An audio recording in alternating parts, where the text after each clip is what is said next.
Oi, gente, é um prazer estar aqui no Pixel Show. É muito importante ter essa conexão virtual com essa temática.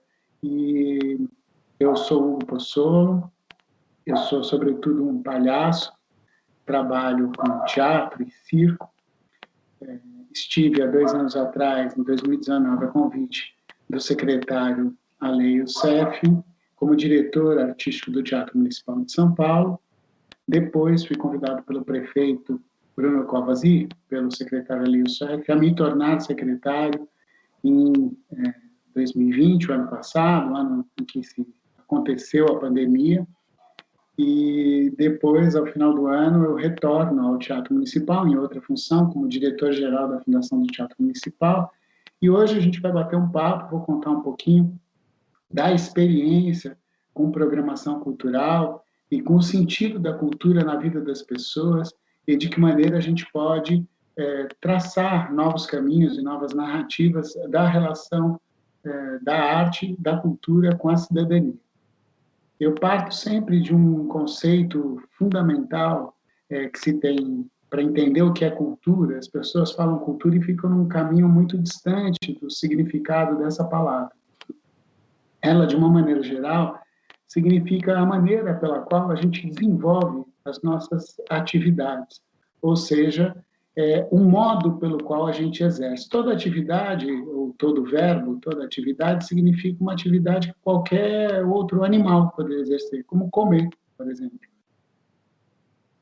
O melhor exemplo do comer é que os animais comem tanto quanto os homens, só que os homens têm modos diferentes de comer, inclusive entre si. Tem no Ocidente a utilização de garfo e faca, enquanto que no Oriente utiliza-se o hashi. O tipo de comida é um modo de comer, a qualidade dela, a diferença dela. Então, portanto, são modos diferentes de você realizar essas atividades. Quando a cultura abarca o modo de se expressar, que são as artes, chamadas manifestações estéticas, elas acabam ganhando características também. Essas características podem ser territoriais, conforme o local, a região que é ocupada, e essa expressão tem uma característica, conforme a classe social em que cada um se expressa, e isso também vai trazer as visões e contradições de cada classe social, e isso pode ter uma abrangência que é muito comum nas artes, que é uma abrangência mais universal, porque ela trata de temas humanos comuns, embora de modos diferentes. Então, no fundo, a cultura, que é um grande guarda-chuva, que a gente começa a entender que são somente as artes, não são somente as artes. Elas dizem respeito a tudo aquilo que se relaciona com a expressão humana em sociedade. Então, essa expressão pode ser artística, porque ela tem caráter estético, e ela pode ser uma expressão também apenas da convivência, como é o caso da gastronomia. A gente fala que cozinhar bem é uma arte, claro que é, mas evidentemente você não está lidando ela com essencialmente como arte. A tônica da gastronomia é a gente comer, se alimentar. Se você se alimenta com qualidade, com até senso estético na apresentação da comida, a maneira como você come, isso significa um aspecto cultural importante. E a cultura, por essa razão, ela cria, de um lado, identidades, ou seja, formas das pessoas se identificarem entre si, seja socialmente, seja de maneira identitária, quanto a tipo de gênero, quanto a tipo de comportamento étnico. Existem várias formas de identidade que podem ser construídas, e isso é um aspecto cultural importante. Também, na cultura, ela reflete aquilo que é o conjunto de pensamentos, ou seja, o modo de pensar. Existe um modo de pensar de uma determinada classe social, outro modo de pensar de outra classe. Eles são conflitantes dentro de uma mesma sociedade, assim como em territórios. Uma determinada região da cidade, existe um jeito de pensar e fazer as coisas. Dentro da mesma cidade, há outro jeito, às vezes dentro do mesmo território, há maneiras diferentes. E isso é bastante rico e, ao mesmo tempo, ele traz radicalidades de todos os lados. Um exemplo simples é aquela pessoa que gosta e se expressa e ouve somente rock e não admite outro ritmo, não admite nem que as pessoas ouçam outro tipo de ritmo, outro tipo de música. Ou seja, existem radicalidades também dentro dessa riqueza. E quando você trabalha no setor cultural, você tem que ter a preocupação da abrangência de todos esses aspectos, de todas as linguagens, de todas as abordagens que a cultura pode expressar, e, ao mesmo tempo, ter noção da diferença entre elas e como elas podem conflitar e como elas podem se alimentar. Sobretudo porque o pensamento ele tem uma capacidade de transformação muito grande na sociedade. Tudo que é feito em sociedade é razão da nossa sobrevivência, evidentemente. Tudo que a gente faz e a sociedade, a civilização se construiu em torno da sobrevivência. E em torno dessa sobrevivência gerou-se culturas e, obviamente, outros quesitos sociais além da cultura, o quesito moral, o quesito religioso, existem outros itens de relação, né, que estabelecem entre os seres humanos para que eles convivam em sociedade. Mas, evidentemente, a cultura é algo que se sobressai, porque se a cultura traz as expressões estéticas, as artes, as expressões do pensamento de uma maneira geral, ela coloca, inclusive, os conflitos em relação aos outros elementos que compõem a vida social, como, por exemplo, o questionamento da própria moral, o questionamento da própria religiosidade, os sentidos de pensar o mundo e os sentidos filosóficos da existência. Quando você vai trabalhar com arte e com cultura e com programação cultural, você está trabalhando com esses elementos muito ricos e, ao mesmo tempo, que deslocam e fazem a sociedade refletir e pensar o seu próprio percurso. Então, ao programar algo culturalmente, você tem uma abrangência de vivências, de entendimento, de tribos diferentes que contribuem para isso, de territórios diferentes que contribuem para isso, que é, ao mesmo tempo, muito empolgante e, ao mesmo tempo, muito arriscado. Nas artes, de uma maneira geral, elas buscam a sua própria organização do seu modo de produção. Então, é comum ter a separação por linguagens, como as linguagens mais clássicas, como teatro, dança, ópera, circo, artes visuais, né? Até as mais recentes, como é o caso do advento do cinema, que é a arte chamada sétima arte, porque ela se expressa através do audiovisual, a junção de vários sentidos, mas você tem uma gama de infinidade de manifestações estéticas que às vezes não estão nem instituídas como arte, mas se comportam como tal.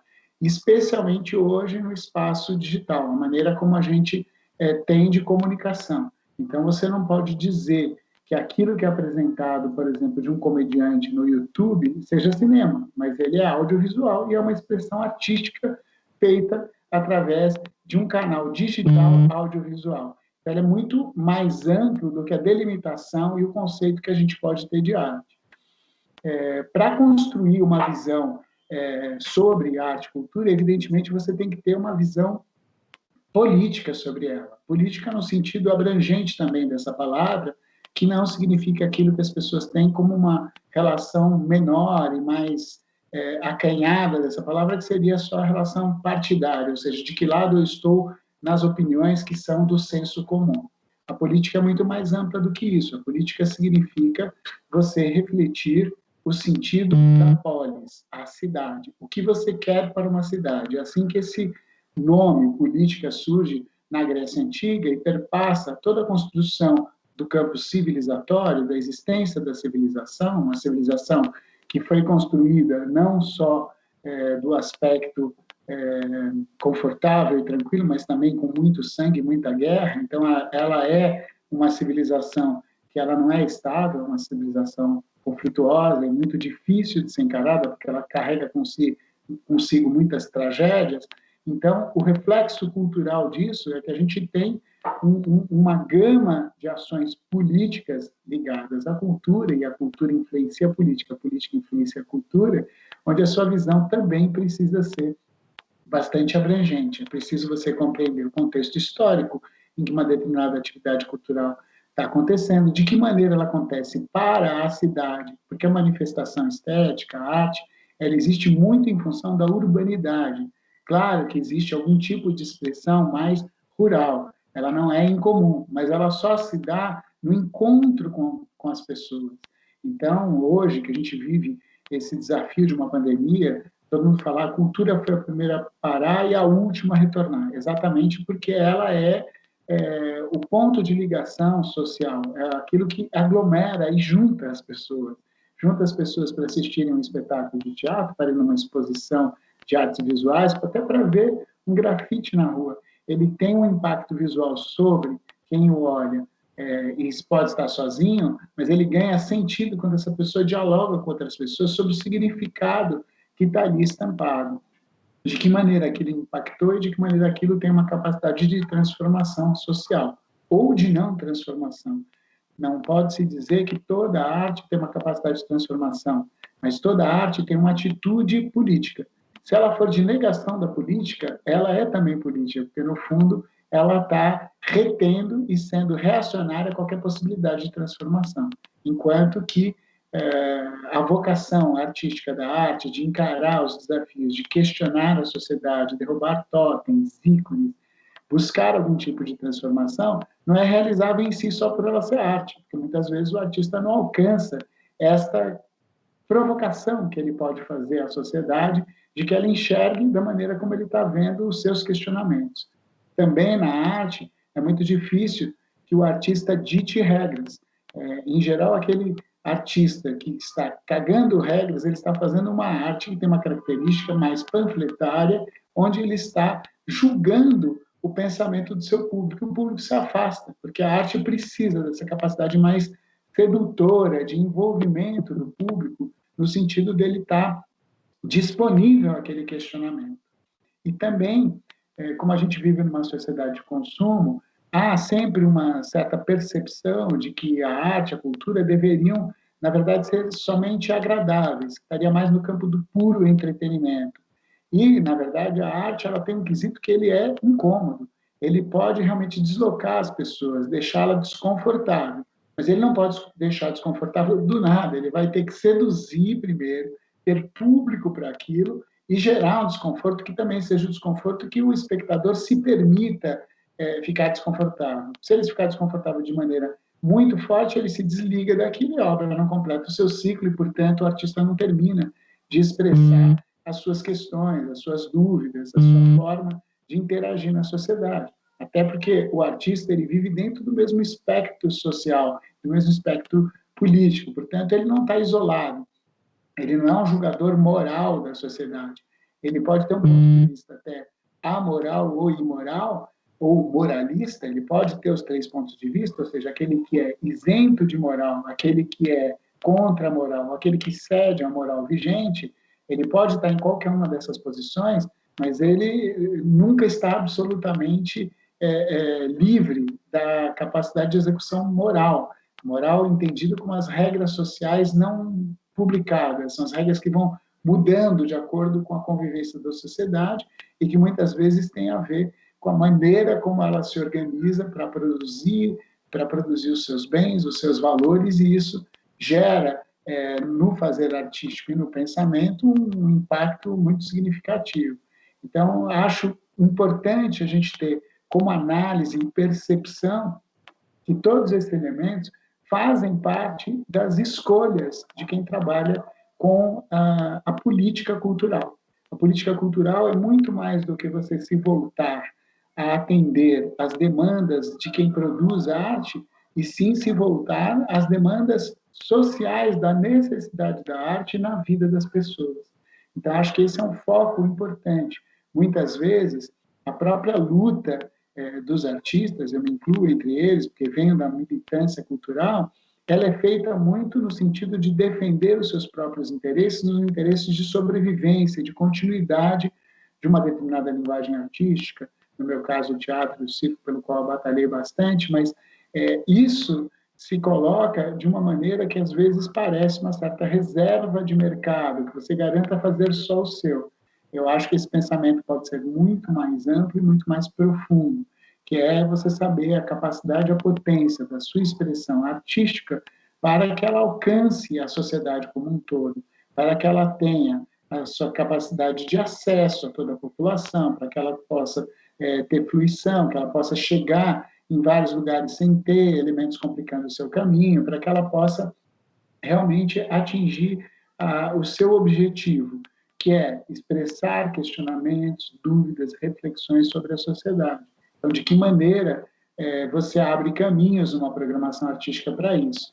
Então, é importante que quem trabalhe com programação cultural, quem trabalhe com política cultural, seja no setor público, seja no setor privado, o chamado terceiro setor, que é aquele setor que abriga tudo aquilo que o governo ou os governos podem não dar conta e acabam tendo uma união aí do ponto de vista da sociedade civil que realiza tarefas e se organiza para realizar outras tarefas, e até atividades privadas de caráter lucrativo, né, que podem trabalhar em torno da arte, todas elas formam um conjunto muito complexo e muito amplo, porque cada uma delas pode trabalhar linguagens diferentes, conexões diferentes, grupos sociais diferentes, territórios diferentes, e, portanto, é preciso ter um olhar bastante abrangente para você não ser um curador que escolhe só aquilo que você gosta e seleciona como se você direcionasse a visão do público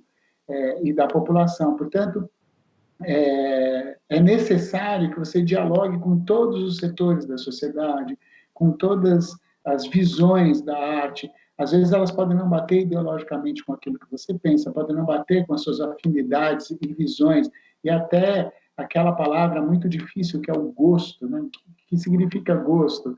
Ela pode não significar nada, mas é aquilo que você aprecia, que você se permite, porque certamente se você for uma pessoa aberta, se um dia você não gostou de uma coisa, outro dia você pode gostar, depende do momento e do contexto que você está vivendo.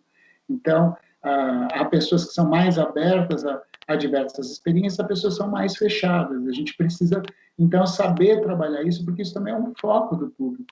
Você pode mostrar uma determinada tipo de valor artístico que para muitas pessoas tem um valor imenso e para outras pode não ter. Mas isso não é o gosto, isso é a conquista, é a sedução, é a proximidade, é a sensibilização e o entendimento. É preciso educar o olhar, o ouvido, a percepção das pessoas, às vezes para linguagens que aparentemente são mais sofisticadas e são acessíveis a todo mundo. É comum em música haver uma separação entre música popular e erudita. Quando você ouve, você, sendo um leigo, você não precisa separar uma coisa da outra, você está ouvindo música, ou ela te agrada ou ela não te agrada. Então, é preciso ter um olhar muito mais amplo para a questão da cultura. Quando nós trabalhamos ali no Teatro Municipal, um projeto chamado Novos Modernistas, ele visava dar um sentido de pertencimento ao Teatro Municipal, em que a gente resgatava a principal vocação daquele teatro, que é o espaço das vanguardas, daqueles que ousam, que arriscam, que buscam uma arte transformadora, e dar o sentido de pertencimento, trazendo novos modernistas que seriam uma conexão entre o centro e a periferia. Ou seja, o Teatro Municipal é um espaço icônico, simbólico, onde aconteceu o modernismo de 22, e a partir dali ele tem vocação para abrigar uma série de expressões artísticas que parece que estão distantes dele. E a gente começou a realizou, por exemplo, espetáculo Protagonistas, um espetáculo de circo feito com elenco e equipe totalmente de pessoas pretas. E ela tinha uma expressão que representava na plateia a presença dessas pessoas na plateia. O teatro municipal nunca foi um teatro elitista em si. Ele nasceu formado pela elite cafeicultora e depois ele foi sendo apropriado pela população de São Paulo, que tomou conta, e as expressões, por mais que ela tenha a característica erudita da ópera, da dança, ele foi se transformando. A sua principal companhia de balé da cidade, que é o Balé da Cidade de São Paulo, não é nenhuma companhia de dança clássica, é de dança contemporânea, trabalha com linguagens super contemporâneas. Então, e o público acompanha, os preços são acessíveis, as pessoas estão lá presentes. Então, é possível você ter um desenvolvimento de uma programação em que ela aconteça com momentos históricos. A gente teve no Festival Mário de Andrade, por exemplo, a presença da Fernanda Montenegro, fazendo uma exposição do seu livro recém-lançado, da sua biografia, num momento em que ela vinha sendo atacada pelo governo federal e por apoiadores do governo federal, de uma maneira muito violenta e muito cruel, por uma pessoa que é um símbolo da expressão brasileira como artista, como atriz, não só para o Brasil, mas para fora, uma atriz que concorreu ao Oscar, que representou o Brasil lá fora, sendo destratada. E isso teve uma simbologia muito forte. Outra simbologia forte foi a realização do show Amarelo, do Emicida, no qual ele gravou um DVD que ficou disponível aí nos streams e que é visto no mundo inteiro, e que foi um significado também desta ocupação de uma linguagem como o rap, de uma linguagem de característica periférica ligada à cultura hip-hop, e que chega para todos nós de uma maneira simbólica e muito impactante, porque também conta o próprio DVD feito pela Laboratório Fantasma, a produtora do Emicida, ele coloca ali também a questão da ocupação da população preta de São Paulo e de todas as suas reivindicações em torno, inclusive, do municipal. Então, realmente tem uma série de significados e valores que vão se expressando e dando sentimento de pertencimento à população.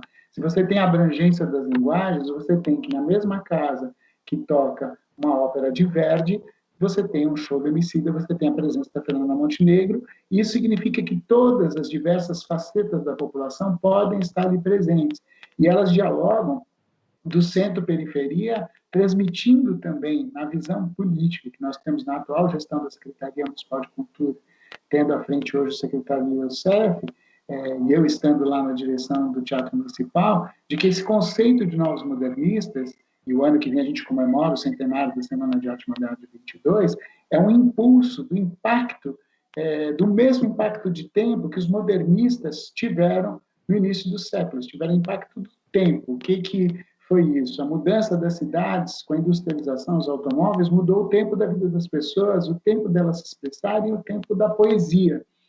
Isso fez um significado enorme. O tempo de olhar as coisas, deixa de ter a visão contemplativa mais rural para uma visão mais veloz, urbana, e que dá uma expressão de cores, significados que não são acadêmicos. Há uma ruptura com a academia naquela Semana de Arte Moderna de 22. E hoje o que a gente tem, nos últimos anos, um crescimento de linguagem, da cultura hip-hop, de expressões periféricas que se mostram inovadoras, de vanguarda, totalmente transformadoras.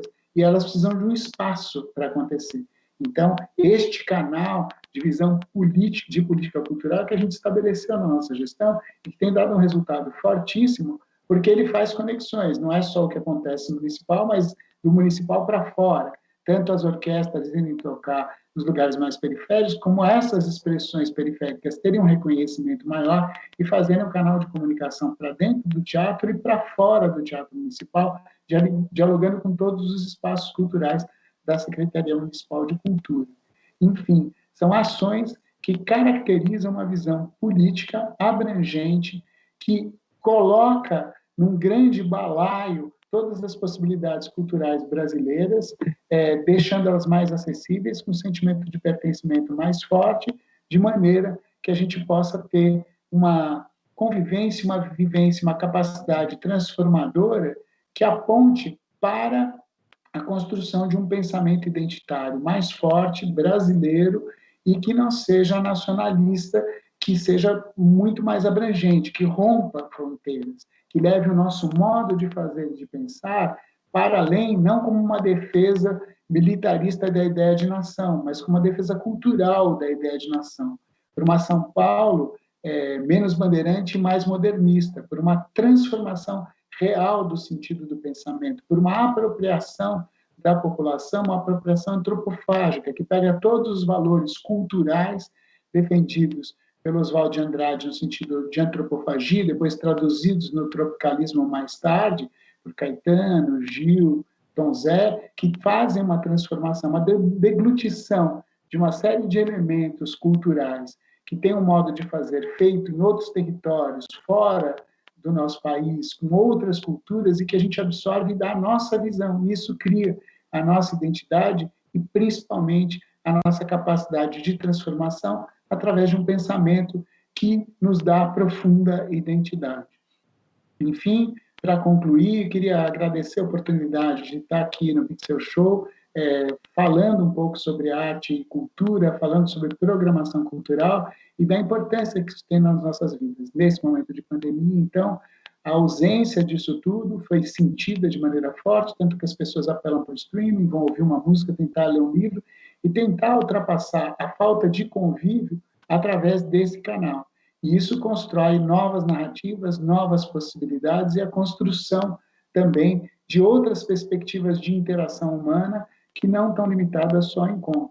Então, acho que quando a gente tiver a imunização e que a gente voltar a ter encontros presenciais e poder se aglomerar e fazer festa e poder assistir espetáculos de teatro, dança, shows, onde a gente pudesse encontrar presencialmente de novo, a gente vai ter uma frutífera herança, que é saber utilizar mais esta relação da informação via digital, de como interagir, de como fazer, por exemplo, encontros internacionais, que antes você precisava pegar a passagem, ter dinheiro. Até hoje você realiza encontros internacionais de arte e cultura através de reuniões virtuais. Então, há um aprendizado também com a pandemia que certamente vai dar um impulso, vai reavivar a relação social e as relações que a cultura tem a trazer e a oferecer para toda a população. Muito obrigado pela oportunidade de estar falando aqui no Pixel Show, um evento que eu já acompanho há bastante tempo, feliz de poder estar falando aqui, agradecer aos organizadores, ao convite, aos curadores, espero ter contribuído com a discussão. Quem quiser ter acesso pelo meu Instagram, Hugo Pozzolo, @HugoPozzolo, pode mandar um direct ali sobre qualquer dúvida, qualquer pergunta, estou à disposição para responder, interagir, e tenham aí uma sequência, enfrentamento dessa pandemia com muita esperança e muita alegria no fundo do coração, apesar de todo o luto, porque a alegria será a prova dos 9, como diz Oswald de Andrade. É assim que a gente vai poder sair dessa. Espero que melhores, espero que mais firmes, espero que mais conscientes e mais maduros. Obrigado e até a próxima. Valeu.